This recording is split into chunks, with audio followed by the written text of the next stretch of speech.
Our next topic is actually the partnership between humans and machines and AI, of course.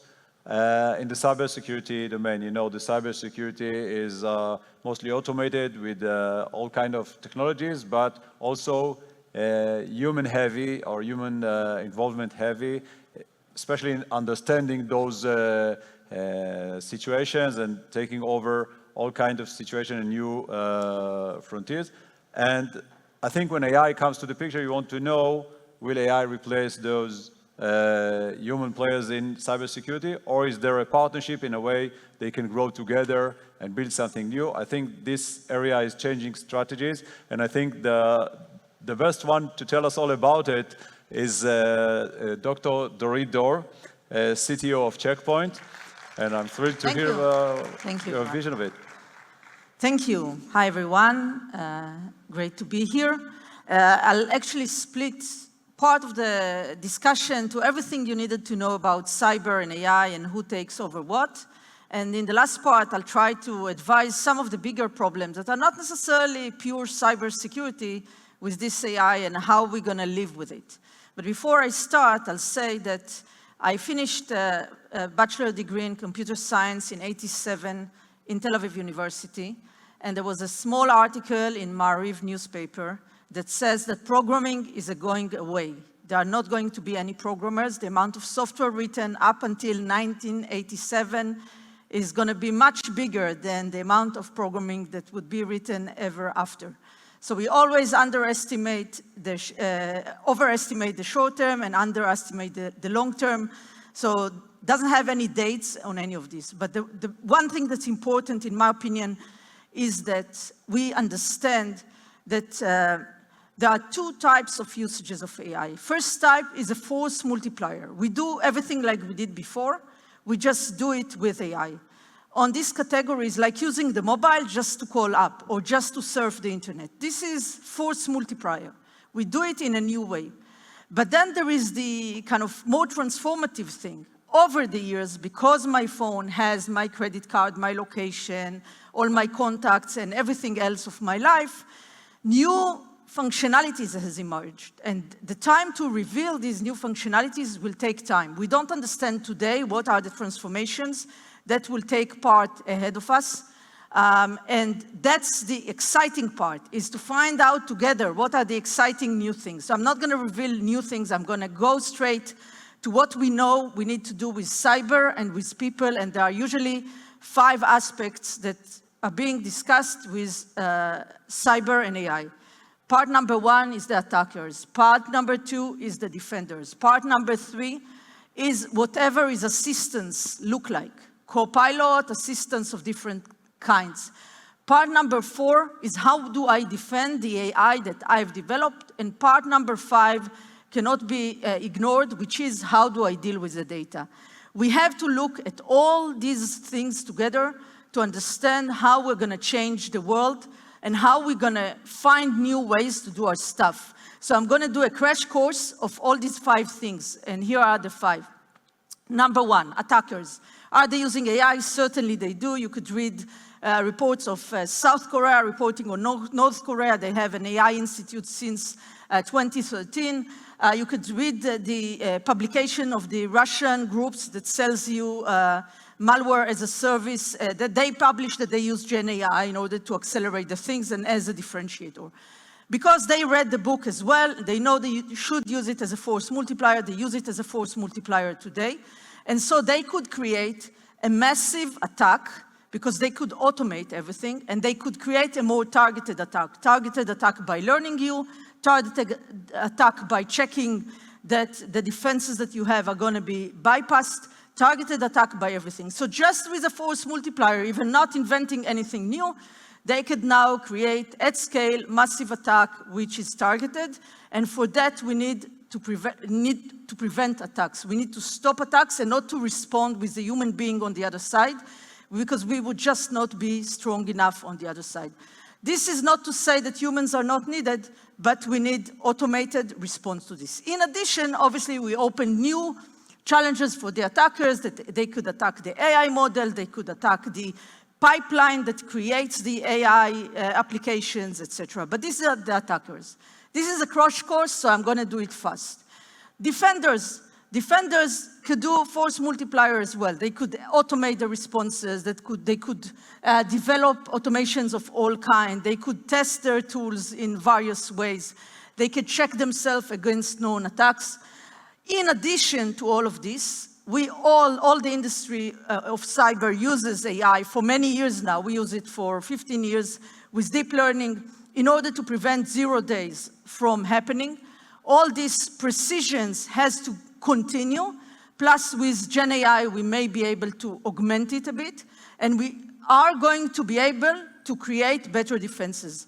However, it's not really related to the way the attackers are attacking us. They are just going to attack us in masses, and we have to have much better defenses.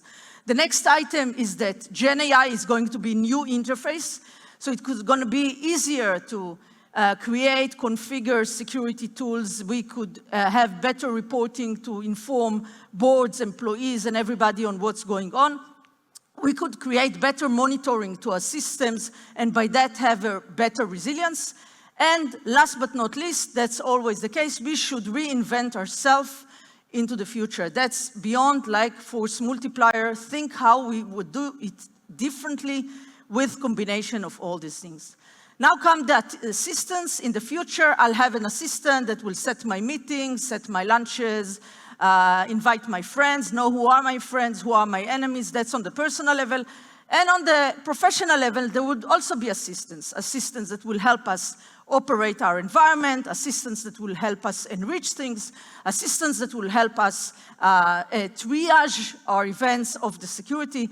And over time, we want to discuss with other people and other systems. It would be actually me discussing with my assistants, who will discuss with their assistants, who will discuss with their assistants, and there would be many assistants talking to each other. A short crash course on this: if you are to build assistances in the world of cyber, you need to build it in a Lego combination. You need to first make sure that whatever you ask is legitimate. Then you need to kind of create experts of different kind, expert in security operation, experts in triaging, expert in different part of the analysis. Then you'll get answers from all your infrastructure. You'll be able to use different LLMs. We should not stick to one of them. You should have many of them. And at the end, you should do alignment and anti-hallucination to see that what you did made sense. And you could do this with all kinds of tools. So you teach your assistants to help you with a chain of thought on how do you think, etc. This is not replacing you. This is assistance. But over time, what will happen with the chapter of the defenders, the attackers, and the assistants is that we will have more and more assistants. We should redefine ourselves to the kind of upper skills of what we should invent next and how we should do it. And we should reinvent ways to do and use AI in combination of cyber over what we do today. 2 last topics of the 5, and then I'll show some recommendations. One is, how do we secure our own AI? So I developed AI in my organization. What should I do? First, it's kind of a new frontier for cyber. So you take everything you did before. If you did SaaS security, if you did application security, if you secured yourself as a developer, everything you did before, you now do with the AI vector on top of it. You just now have to make sure that the AI is implemented inside the chain. You should also use it to monitor your security and see that everything is in health. When you do red teaming, you should do red teaming with security. So kind of embed security into everything on how you defended the AI before. The question is it dedicated world, integrated world? We don't know, but that creates a lot of jobs to the security people, by the way. We will get to this in a second. And then there are new frontiers. So we talked about attacking AI models and attacking the pipeline and stuff. All of this will have to be handled. And last but not least is the 5th chapter. If we are going to use AI, we're going to use much more data. If we're going to use much more data, we need to defend it. Today, we are kind of ignoring this problem. Many companies have a lot of the data, and they give many people access, but in a segregated way. Maybe one person has access to the HR system, another person has access to the customers, and a third person has access to the business and sales numbers. Now we want AI that understands everything. That creates a huge data lake of data that we need to control. We need to start manage the access. We need to start manage what we collect and what we don't collect because it's risky. And we need to understand that all this data has to be clean because that's gonna be the quality of our AI. There is a lot to do in the new world, in the cyber aspects of this, and there are many guides to how to do it. This is an example of a top 10. OWASP top 10 is a guide usually for many things, top 10 for the LLM. You'd find many top 10s like this. It's not easy. There is no silver bullet, and the good news is that we all gonna have jobs, and if you are a startup, there is a lot of technology to be developed. So in the last 3 minutes, I'll try to share some of the bigger problems that we have, because these were the smaller problems. The bigger problems, first is called alignment. Alignment is, if I want the AI to be harmless and useful, who defines what's harmless and useful? Harmless and useful is a question of culture. What's harmless and useful for one person is not harmless to another, is not useful to the third. So who's going to define what's harmless and useful? Today, who defines what's harmless and useful is the AI vendor itself. It could be the giant that created it. It could be kind of a collection of community with the open source. It's interesting. And then it could be many different entities. Maybe the government with regulation will be the one to define what's aligned. That's a problem. I envision a world in which we will have to select what is the desired alignment for us, and we would not want to consume it neither from the giant nor from the open source, etc. The second part that is problematic is trust. In order to work with the AI, we people need to trust it. In order to trust it, first, we needed to explain why it reached a certain decision. Second, we need to know that somebody is trying to avoid hallucination. And third is that I would be able to educate this AI with my feedback. That's human reinforcement. If we don't do all these three things in our AI, it's going to be a problem. The third point is it's easy to claim, hard to prove. Everybody is going to come to you and tell you, hey, I have a great tool, it's with AI. But what does it tell you? Is it good AI? Is it help you? How much it helps you?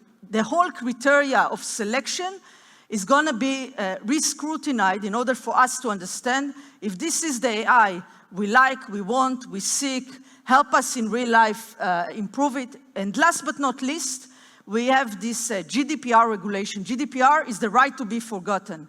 If you have me in your database, I have the right to approach your company and to tell you, please forget me. I'm not willing to be in your database. This is the GDPR regulation. But what happens if I'm at your LLM and I'm asking to be forgotten? There is no undo button. There is no forgetting about me. I could ask all the audience to forget about me tomorrow. Some of you will forget and some won't. So that's a problem. There are a collection of such larger problems in the industry. And I'll finish, if there are enterprises here, enterprises should go day one already for a few months to do AI, and the 3 simple steps that they should take. One is to make sure that the vendors that they use have AI that's useful for them and that augment what they need in the parameters they need. Part number 2, they should delegate the AI to different business owners into their organization and experiment and see what's saving them time. And only part number 3 is to rebuild all their infrastructure to support AI, because that's going to take a long, long time, and they are not going to get it right unless they try it immediately. So we are all going to do AI. It's augmenting us. In a short term, it surely augments us. We should experiment with this to see what value we could add and how we could transform our life. There is no silver bullets. Neither the attackers nor the defenders will win. It's going to be a fight. And we are here to enjoy the ride. And if you are cyber personnel or a cyber company or whatever, or want to learn cyber, you're still going to have a job. And that's great. Thank you very much.